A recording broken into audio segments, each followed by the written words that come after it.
bullying fisik. Meludahi. Nah, nggak boleh di sini ya. Ini masuk kepada kategori bullying fisik. Meludahi, mencekik.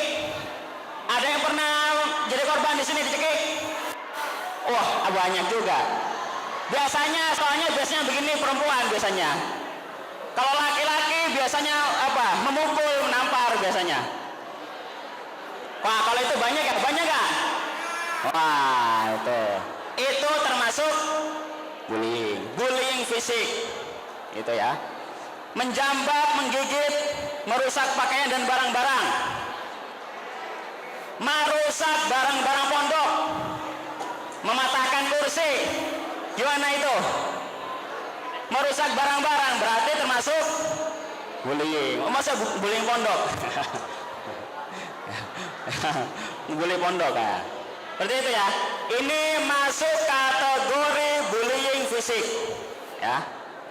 Maka kemudian adik-adik sekalian sudah tahu ini, tahan dirinya untuk tidak melakukan. Kalau marah emosi tahan dulu. Tahan sekitar 10 detik.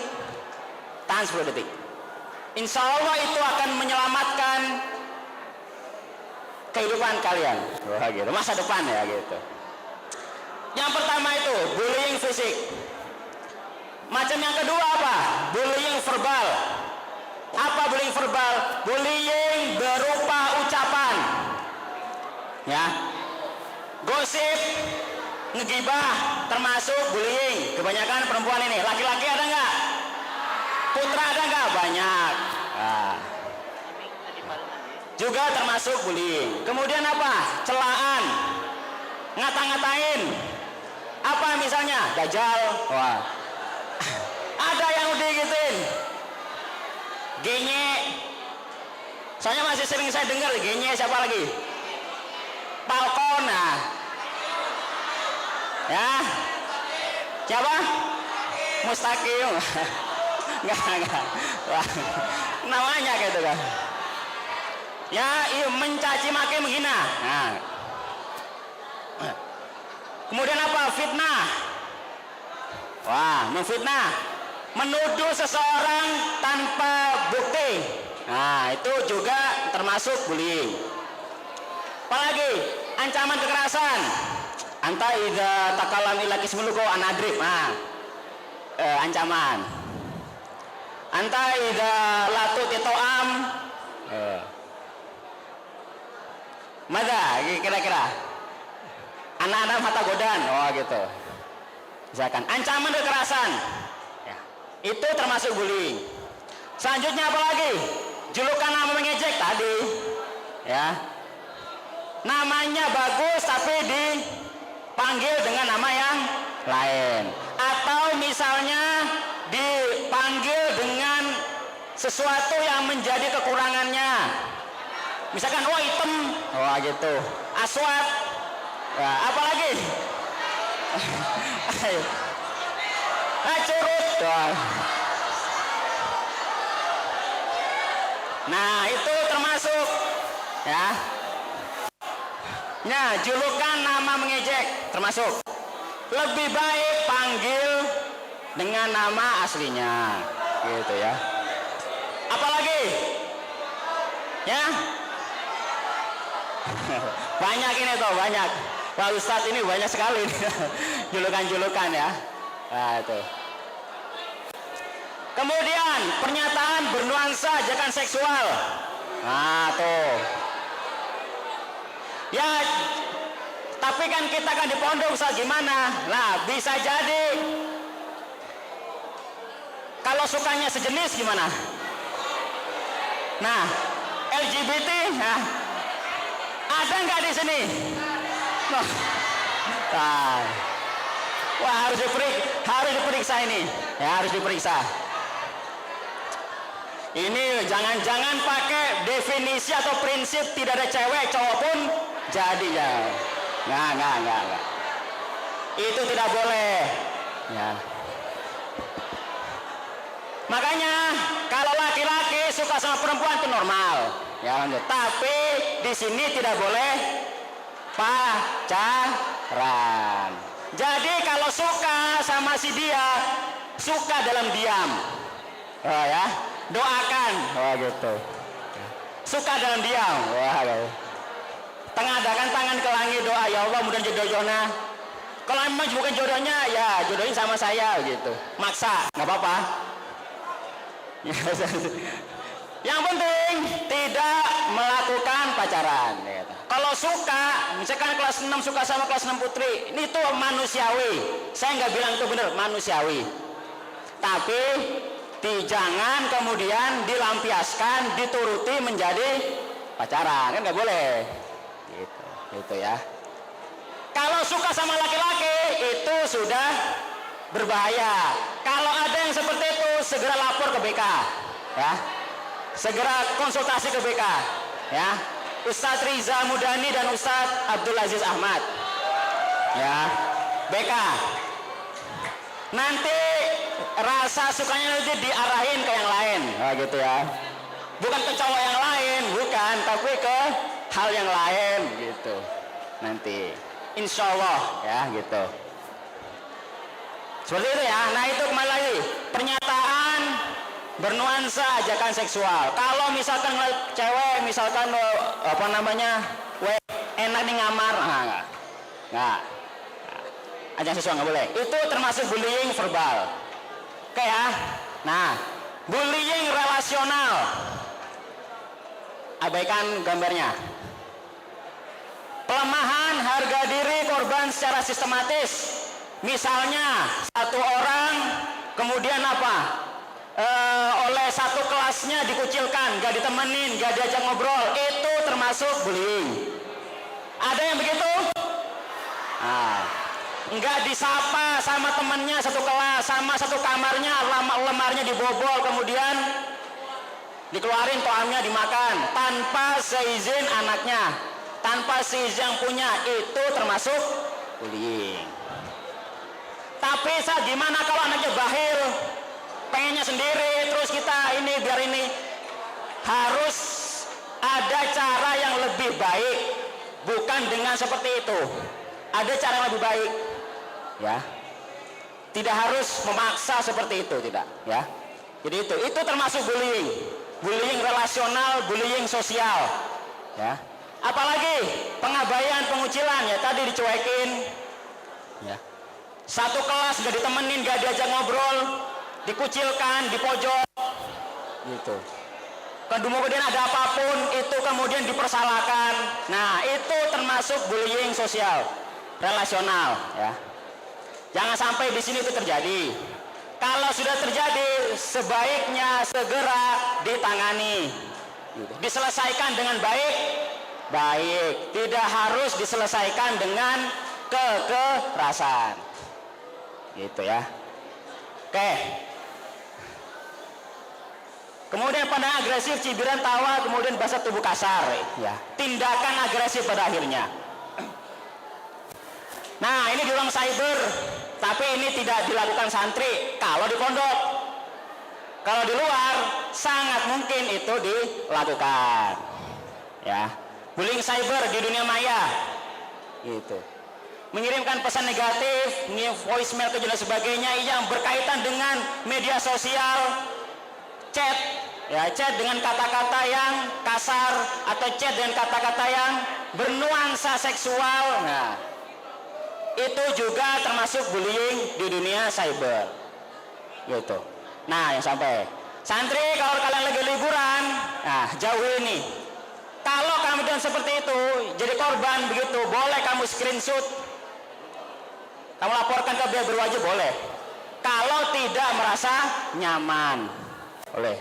Sudah ada undang-undangnya, itu ya.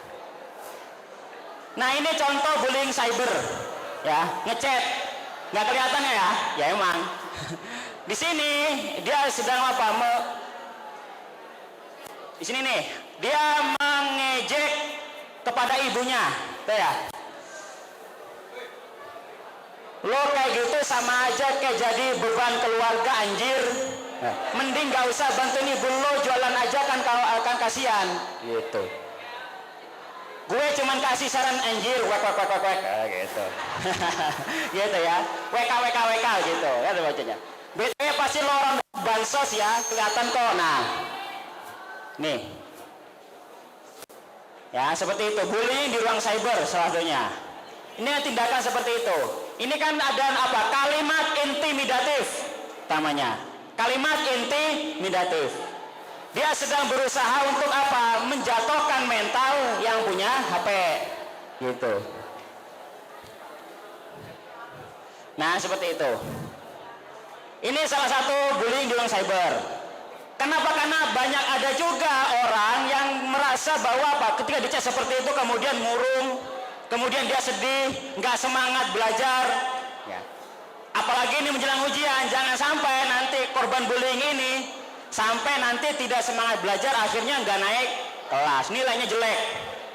Sehingga yang menjadi apa ya kontributor siapa ya, orang yang bully juga. Sehingga ya apa, kita berkontribusi dan memberikan sumbangsi kepada kegagalan orang lain. Nah, yang sampai gitu. Nah, ini pihak-pihak bullying apa saja dalam mekanisme bullying atau sistem bullying itu ada 4 yang menjadi peran di sana. Yang pertama apa? Pelakunya, orang yang ngebulinya langsung ngata-ngatain tadi. Kemudian ada lagi apa? Korbannya, orang yang dibulinya. Kemudian ada lagi apa? Pelaku dan korban. Pelaku yang awalnya menjadi korban. Ustadz, saya dibully sama ini. Sini dipanggil sama keamanan. Pas yang dipanggil keamanan, kenapa kamu bully? Karena si itu ngebully duluan. Nah kan, ini ada pelaku kemudian menjadi korban sebaliknya. Kemudian ada pihak yang terlibat atau netral atau bystander namanya. Ya, orang yang melihat, netral saja. Nah seringkali orang yang begini awalnya pada akhirnya ikut-ikutan menjadi pelaku. Ya, pada akhirnya. Seperti kasus di bullying Cilacap itu. Jadi nggak ditampilkan bahaya. Nah, dampak bullying. Bullying ini, ya adik-adik sekalian, santri sekalian, jangan kira kita cuman misalkan ngatain gitu doang. Kemudian nggak bakal berpengaruh. Wah, cuman ngatain misalkan gini, biasa itu, palkon gitu. Atau apalagi misalkan batok kelapa, dan sebagainya. Gitu kan. Jangan kira itu hanya sepintas saja dan tidak menimbulkan efek. Bagi beberapa orang itu berefek, gitu ya. Berdampak secara mental dan psikologis, gitu ya. Pertama apa? Bullying itu bisa menyebabkan apa?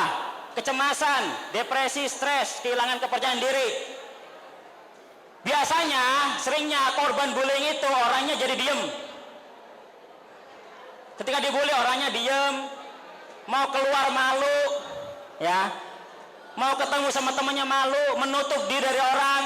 Saya kerasa nggak punya temen. Nah, ada yang merasa begitu? Ada. Waduh, banyak.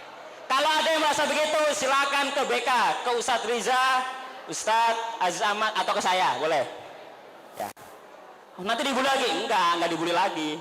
Dibangkitkan emosinya, motivasinya nanti, oke? Tuh. Stres. Pernah nggak merasa bangun tidur capek, badan sakit? Pernah? Ya, sering. Tahu nggak kenapa? Sebelum tidur punya banyak pikiran. Ya. Kalau itu tanda-tanda bahwa santri sekalian, kalau yang seperti itu berarti dia mengalami kelelahan mental. Kelelahan mental. Bangun tidur bukan segar tapi capek. Badan pada sakit, kepala pusing, ya. Tapi ngantuk, itu beda. Bedakan pusing dengan ngantuk, gitu. Di kelas susah konsentrasi ada. Oke.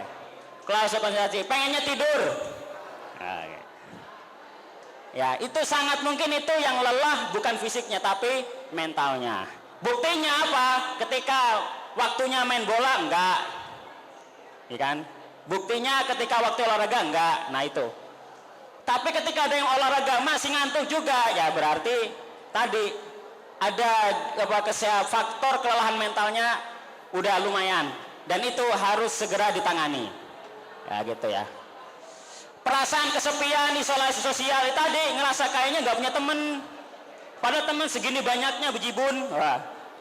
Tapi ngerasa nggak punya temen, ngerasa kesepian, pengen kabur, pengen berhenti. Nah, kan? Nah itu adalah salah di antara dampak-dampak bullying. Nah, oke ya. Nah, oke, masalah kesehatan mental. Nah ini contoh bahwa apa? Bullying itu dampak yang sangat berbahaya, bisa menyebabkan korbannya bunuh diri. Nih, di detik.com ini ada siswa SD Banyuwangi gantung diri karena dibully nggak punya ayah. Bayangkan anak SD sudah kepikiran bunuh diri. Ya. Jangan ditiru tapi, jangan ditiru ya. Ingat kita masih punya masa depan yang panjang. Itu ya. Kalian masih punya cita-cita yang harus dicapai, gitu ya. Jangan karena tadi ada masa di pondok dibully kemudian udah mengakhiri segalanya, enggak. Bukan solusi. Bukan solusi. Banyak di sini ustadz, banyak di sini wali kelas, wali kamar, ustadz-ustadz yang bisa menjadi tempat kalian mengadu. Banyak kakak-kakak pengurus, wah tapi dibully juga oleh pengurus. Banyak kakak-kakak pengurus yang baik, silahkan ke mereka. Ceritakan apa masalahnya, biar selesai bersama-sama. Jangan kemudian tadi, ini contohnya. Ya memang, apa namanya, bunuh diri salah. Tapi tentu dia tidak akan termotivasi untuk melakukan itu, tergerak untuk itu kalau tidak merasakan masalah itu udah sangat berat sekali sehingga merasa tidak sanggup lagi, nggak kuat lagi, kayak gitu. Ya seperti itu. Wah ada lagi. Ya. Ini ada lagi di Kompas ini baru ya, baru belum ada 1 tahun. Kisah pilu bocah SD Tasikmalaya dibully, dipukuli, dipaksa setubui kucing. Depresi lalu meninggal. Jadi di videonya itu dia disuruh untuk mensetubui kucing. Tahu mensetubui nggak? Ya, mengawinin kucing. Ngawinin kucing, di videoin. Malunya bukan main. Akhirnya anaknya depresi parah, nggak mau makan. Karena saking malunya dibawa ke rumah sakit, nggak mau makan, akhirnya meninggal. Ya. Jadi jangan sepelekan bullying ya, jangan sepelekan bullying. Kita hendaknya mulai sama-sama menyadari ya bahwa bullying itu sebegitu menakutkannya. Makanya bullying, ayo apa tadi ininya? Bullying. Oke. Ya kita katakan say no to bullying gitu ya. Katakan tidak kepada bullying. Kita jadikan pesantren kita ini damai, Darussalam, tempat yang damai, tidak ada pertengkaran. Ya. Yang kakak kelas menyayangi adik kelasnya, yang adik kelasnya menghormati kakak kelas. Karena kalau seperti itu kita akan damai, kita punya keluarga, ya, bukan orang lain. Nah, terutama bullying juga, terutama bullying fisik itu akan berimbas kepada gangguan fisik. Cacat baik itu sementara atau permanen.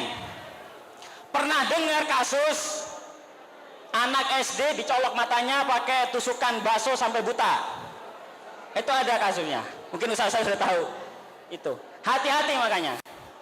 Ya, ada kasus seperti itu. Di luar, di sini, naudzubillah, jangan sampai itu terjadi.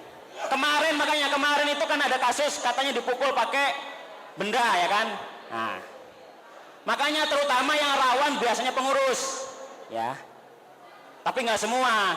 Makanya kalau terutama saya pribadi menitip kepada pengurus, ketika kalian emosi, ketika kalian marah, tahan dulu 10 detik. tahan 10 detik.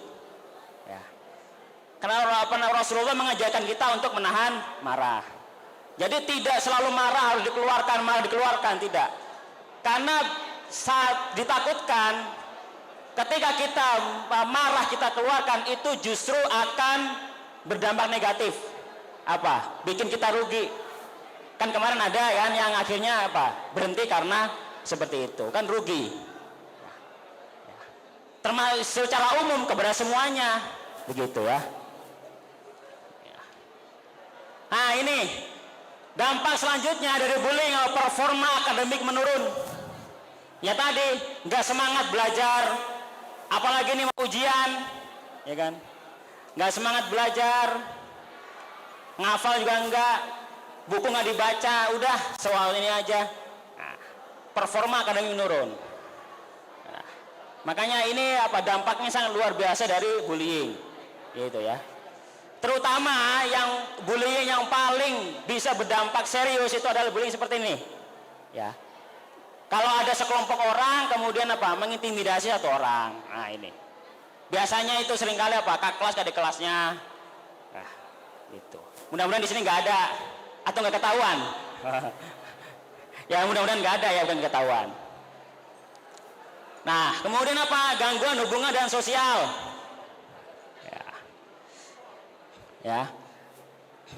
Jadi tadi sehingga apa tidak berani berinteraksi si korbannya, nggak berani apa keluar kamar, malu dan lain sebagainya, ya berhubungan kehidupan sosial ya. Nah ini terakhir xenobullying. Nah terakhir tolong kakak pengurus, halo panitia, tolong diklik ininya, link itu tolong diklik.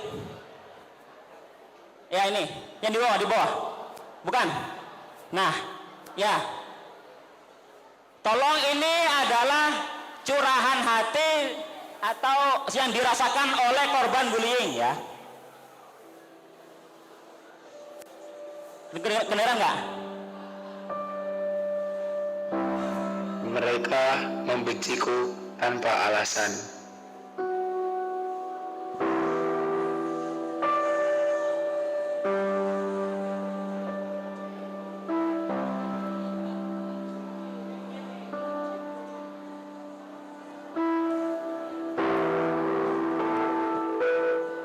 Membandingkan aku dengan orang lain dalam sebuah kompetisi yang tidak adil.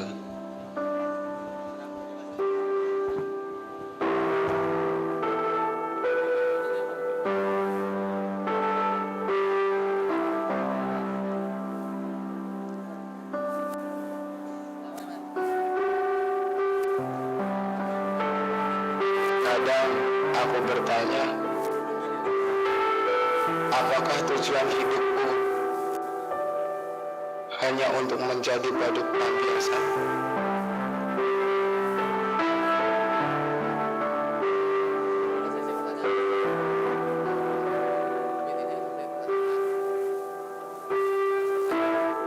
Kali ini aku masih bisa tahan.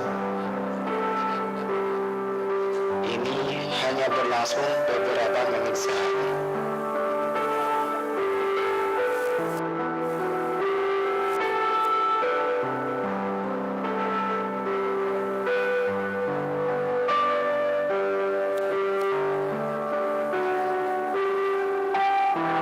Tapi ini selalu menghantuiku selama 24 jam. Membuatku percaya kalau aku benar-benar tidak berguna. Aku sampah.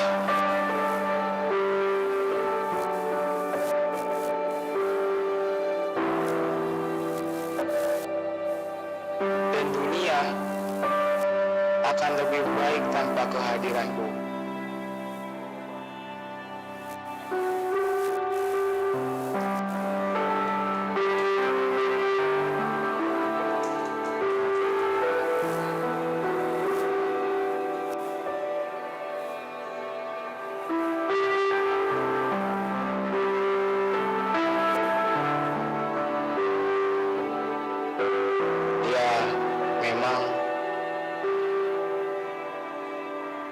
dunia lebih baik tanpa kehadiranmu.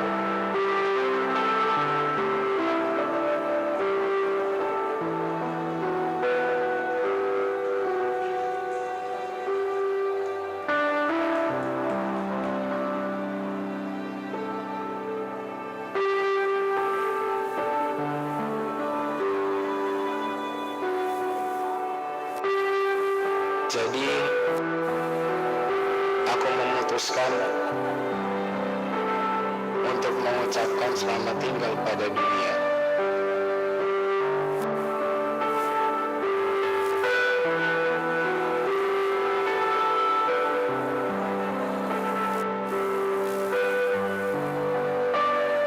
Ya, selamat tinggal dunia. Selamat tinggal diriku yang menjadi badut pelampiasan.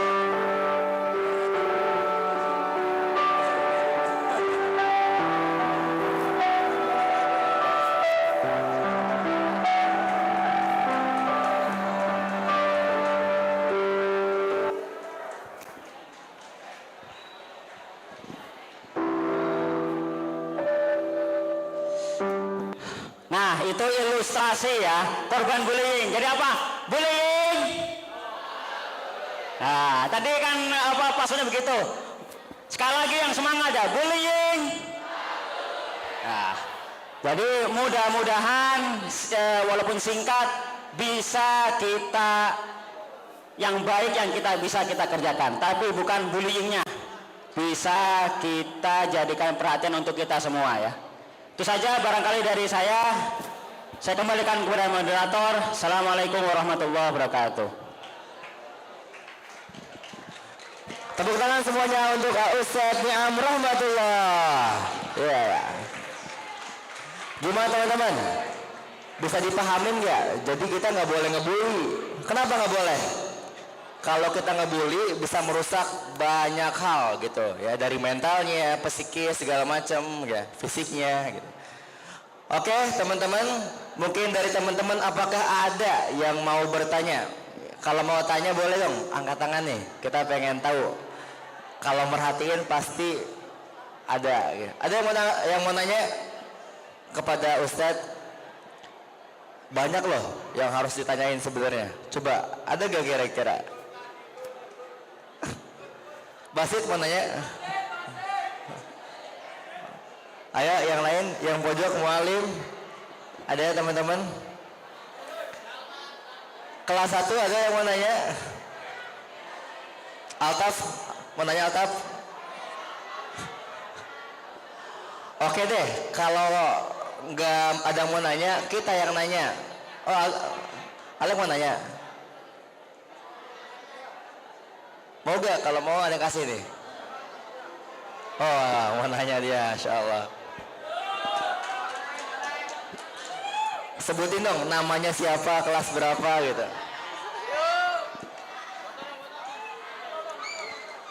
Assalamualaikum warahmatullahi wabarakatuh.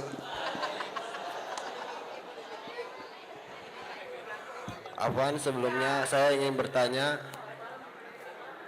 Ustaz, gimana cara mengantisipasi bullying, mengatasi bullying supaya orang-orang itu nggak ngebully yang orang-orang lemah? Beda, jadi kan kayak orang-orang kuat tuh biasanya suka ngebully orang-orang yang kecil, yang misalkan badan gede suka ngebully badan yang kecil. Itu cara mengantisipasinya gimana, Ustaz? Assalamualaikum warahmatullahi wabarakatuh.